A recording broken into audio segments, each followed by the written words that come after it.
Så jeg hedder Michael Olsen.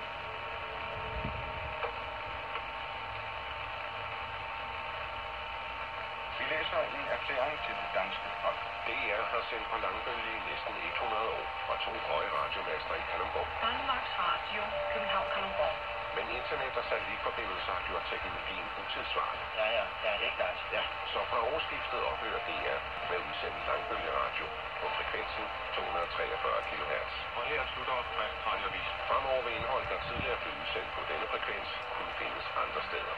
Noteringerne, børskurser, varenoteringer og de meteorologiske meldinger. Gå ind på dr.dk/am, hvis du vil vide mere om, hvor du finder de programmer, der i dag sendes på langbølge.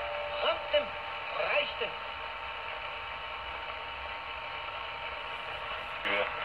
Her er Forsvarets Operationscenter med dagens farvens efterretninger. Danmark, Østersøen, Rødsand, Rande.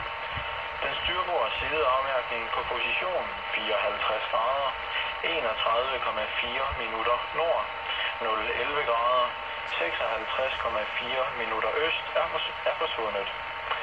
Danmark, Sundet, Niveau Bugt, Niveau Havn. Molefyrt på position 55 grader, 56,4 minutter nord, 012 grader, 31,8 minutter øst lyser uregelmæssigt. Danmark, Smålandsfarvandet, Storstrøm. De røde lys på Farøbroen på position 54 grader, 56,7 minutter nord, 011 grader, 58,6 minutter øst er slukket. Danmark, Smålandsfarvandet, Guldborgsund, Nykøbing Falster. Den styrbord sideafmærkning på position 54 grader, 46,8 minutter nord, 011 grader, 50,8 minutter øst er forsvundet. Danmark, Smålandsfarvandet, Bredegrund. Den bagbord sideafmærkning på position 55 grader, 02,0 minutter nord, 011 grader, 41,8 minutter øst er slukket. Danmark, Smålandsfarvandet, Femø Havn. Forfyret på position 54 grader, 58,3 minutter nord, 011 grader, 30,9 minutter øst er slukket. Danmark, Smålandsfarvandet, Stigsnæs Øst. Et mindre luftfartøj er styrtet ned i havet på position 55 grader, 10,9 minutter nord, 011 grader, 23,3 minutter øst. Luftfartøjet er synligt over havoverfladen. Luftfartøjet er ikke afmærket. Det tilrådede skibsfarten at holde godt klar. Danmark, Smålandsfarvandet, Værø. Molefyret på position 55 grader, 02,1 minutter nord, 011 grader, 22,6 minutter øst er slukket. Danmark, Smålandsfarvandet, Kragenæs Havn. Bagfyret på position 54 grader, 54,9 minutter nord, 011 grader, 21,4 minutter øst er slukket. Danmark, Smålandsfarvandet, Agersø Sund.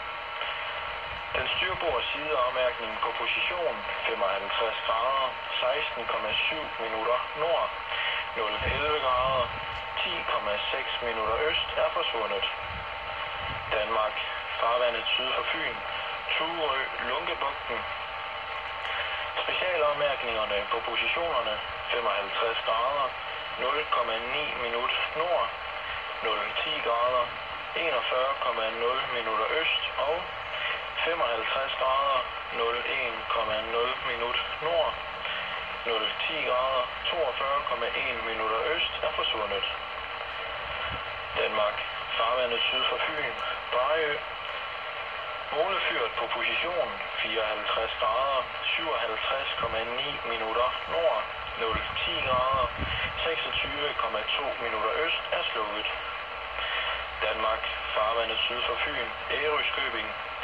Fyrpælen flash 3 grøn, 10 sekunder, 3,5 mil på position 54 grader, 54,2 minutter nord, 010 grader, 25,1 minutter øst er slukket. Danmark, Lillebælt, Falsled Havn. Det røde molefyr på position 55 grader, 09,2 minutter nord, 010 grader, 08,5 minutter øst er slukket. Danmark, Lillebælt, Tranåde nord. Et fiskeskib er sunket på position 55 grader, 04,8 minutter nord, 009 grader, 51,4 minutter øst. Dybden over vraget er ukendt. Vraget er ikke afmærket. Det tilråder skibsfarten at holde godt klar. Danmark, Kattegat, Nekselø, Bugt. Det røde molefyr på position 55 grader, 45,3 minutter nord, 011 grader, 19,6 minutter øst er slukket. Danmark, Kattegat, Rute Tango Øst. Et rødt dagsømærke er observeret drivende på position 56 grader, 0,0 minutter nord, 011 grader, 05,3 minutter øst, den 29. december 2023 kl. 11.30. Annullerer den advarsel den 29. december 2023 kl. 23.30. Danmark, Kattegat, Grenaa Havn. Forfyret på position 56 grader, 24,8 minutter nord, 010 grader, 55,6 minutter øst er slukket. Danmark, Kattegat, Randers Fjord. Sydkardinalen på position 56 grader, 36,2 minutter nord, 010 grader, 21,0 minutter øst er slukket. Danmark, Kattegat, Rute Bravo. Midtfarvandsafmærkningen nummer 6 på position 56 grader, 58,0 minutter nord, 010 grader, 52,1 minutter øst er slukket. Danmark, Kattegat, Læsø, Østerby Havn. Molefyret på position 57 grader, 19,4 minutter nord, 011 grader, 07,6 minutter øst er slukket. Danmark, Limfjorden, Løgstør og Rande. Sejlranden mellem position 56 grader, 57,6 minutter nord, 009 grader, 10,0 minutter øst og 56 grader, 58,1 minutter nord, 009 grader, 2 minutter øst er slukket. Danmark, Skagerrak, Skagen Vest. En container er observeret på position 57 grader, 42,5 minutter nord, 010 grader, 23,8 minutter øst. Skibsfarten tilrådes at holde godt klar. Danmark, Skagerrak, Hirtshals Havn. Molefyret på position 57 grader, 36,0 minutter nord, 009 grader, 57,4 minutter øst er slukket. Danmark, Skagerrak, fra Hanstholm til Skagen. 46 containere er tabt og driver mellem position 57 grader, 14,2 minutter nord, 008 grader, 07,5 minutter øst og 57 grader, 47,6 minutter nord, 010 grader, 43,9 minutter øst den 22. december 2023 kl. 10.00. Danmark, Nordsøen, Lille Fiskåbningerne på positionerne 56 grader, 39,7 minutter nord, 008 grader, 03,0 minutter øst og 56 grader, 38,9 minutter nord, 008 grader, 03,0 minutter øst er forsvundet. Danmark, Nordsøen, platform Svend. Navigationslys på platform Svend på position 56 grader, 10,7 minutter nord, 004 grader, 10,8 minutter øst er slukket.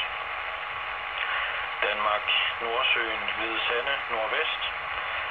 Specialafmærkningerne på positionerne 56 grader, 08,5 minutter nord, 007 grader, 56,7 minutter øst og 56 grader 08,5 minutter nord, 007 grader 57,8 minutter øst er forsvundet.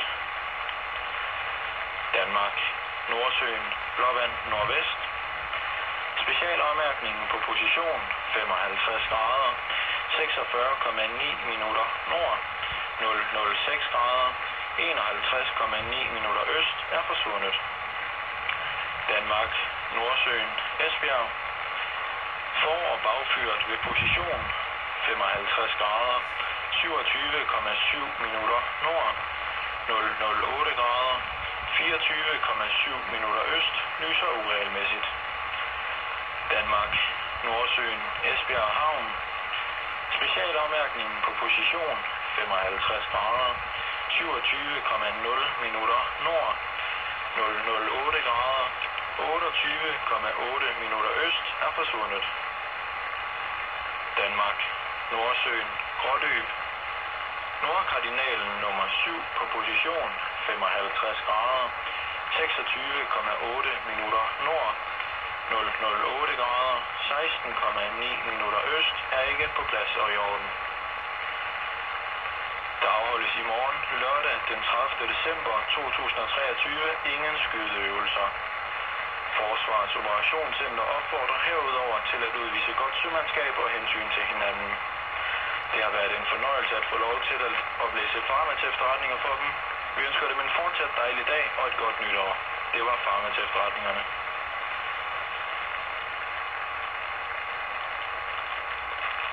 Danske Farma til efterretninger, fredag den 29. december 2023.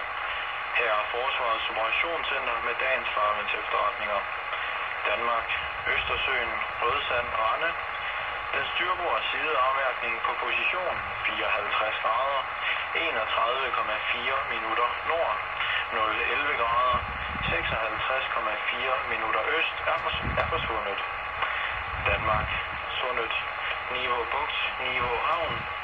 Målefyret på position 55 grader 56,4 minutter nord, 012 grader 31,8 minutter øst lyser uregelmæssigt. Danmark, Smålandsfarvandet, Storstrøm. De røde lys på Farøbroen på position 54 grader 56,7 minutter nord, 011 grader 58,6 minutter øst er slukket. Danmark, Smålandsfarvandet, Guldborgsund, Nykøbing Falster. Den styrbord sideafmærkningen på position 54 grader 46,8 minutter nord, 011 grader 50,8 minutter øst er forsvundet. Danmark, Smålandsfarvandet, Bredegrund. Den bagbord sideafmærkningen på position 55 Femø Havn. Forfyret på position 54 grader 58,3 minutter nord, 011 grader 30,9 minutter øst er slukket. Danmark, Smålandsfarvandet, Stisnes øst. Et mindre luftfartøj er styrtet ned i havet på position 55 grader 10,9 minutter nord, 011 grader 23,3 minutter øst. Luftfartøjet er synligt over havoverfladen. Luftfartøjet er ikke afmærket. Det tilrådede skibsfarten at holde godt klar. Danmark, Smålandsfarvandet, Værø, 4 minutter øst er slukket. Danmark, Smålandsfarvandet, Agersø, Sund. Den styrbord sideafmærkning på position 55 grader 16,7 minutter nord, 011 grader 10,6 minutter øst er forsvundet. Danmark, farvandet syd for Fyn, Turø, Lunkebugten. Specialafmærkningerne på positionerne 55 grader 0,9 minut nord, 010 grader 41,0 minutter øst og 55 grader 01,0 minut nord, 010 grader 42,1 minutter øst er forsvundet. Danmark, farvandet syd for Fyn, Barø. Målefyret på position 54 grader 57,9 minutter nord, 010 grader 26,2 minutter øst er slukket. Danmark, farvandet syd for Fyn, Ærøskøbing. Fyrpælen, flash 3, grøn, 10 sekunder, 3,5 mil på position, 54 grader, 54,2 minutter nord, 0,10 grader, 25,1 minutter øst er slukket. Danmark, Lillebælt, Falsled Havn. Det røde molefyr på position, 55 grader, 09,2 minutter nord, 0,10 grader, 08,5 minutter øst er slukket. Danmark, Lillebælt, Trane Odde nord. Et fiskeskib er sunket på position, 55 grader, 04,8 minutter nord, 009 grader, 51,4 minutter øst. Dybden over vraget er ukendt. Vraget er ikke afmærket. Det tilråder skibsfarten at holde godt klar. Danmark, Kattegat, Nekselø, Bugt. Sydkardinalen på position, 56 grader, 36,2 minutter nord, 010 grader, 21,0 minutter øst er slukket. Danmark, Kattegat, Rute Bravo.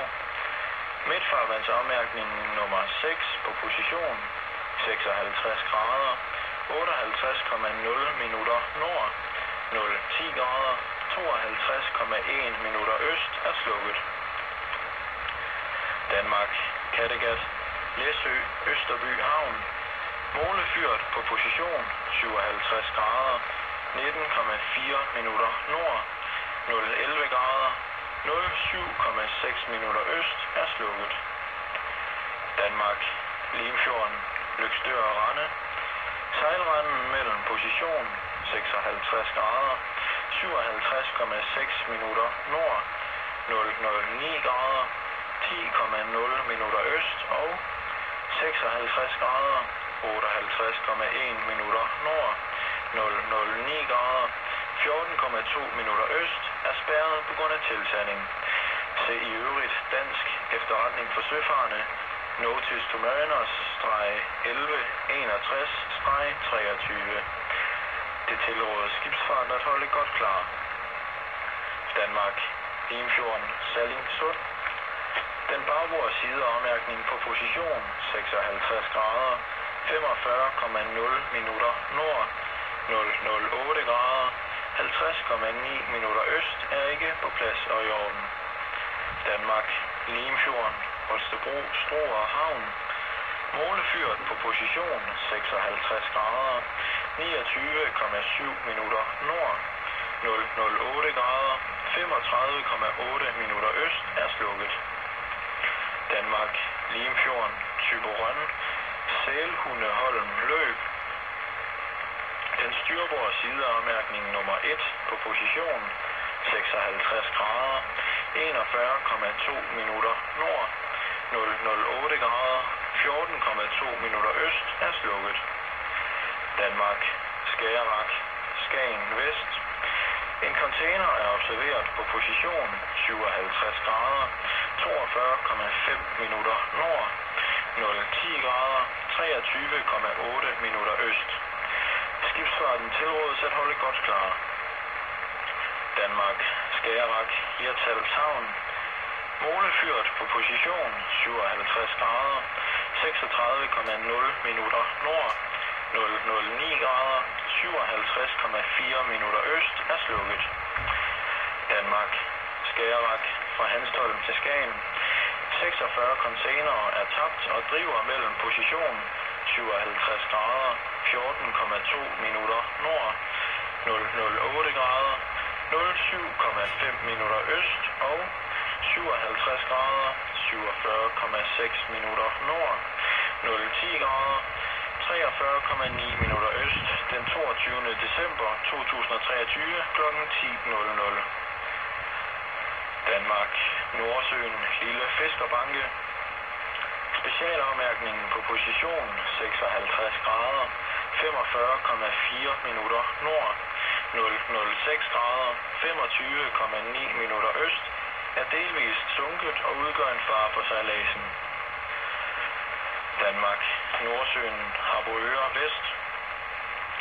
Specialafmærkningerne på positionerne 56 grader, 39,7 minutter nord, 008 grader, 03,0 minutter øst og 56 grader, 38,9 minutter nord, 008 grader, 03,0 minutter øst er forsvundet. Danmark, Nordsøen, platform svim. Navigationslys på platform svim på position 56 grader, 10,7 minutter nord, 004 grader, 10,8 minutter øst er slukket. Danmark, Nordsøen, Hvide Sande, nordvest. Specialafmærkningerne på positionerne 56 grader, 08,5 minutter nord, 007 grader, 56,7 minutter øst og 56 grader, 08,5 minutter nord, 007 grader, 57,8 minutter øst er forsvundet. Danmark, Nordsøen, Blåvand, nordvest.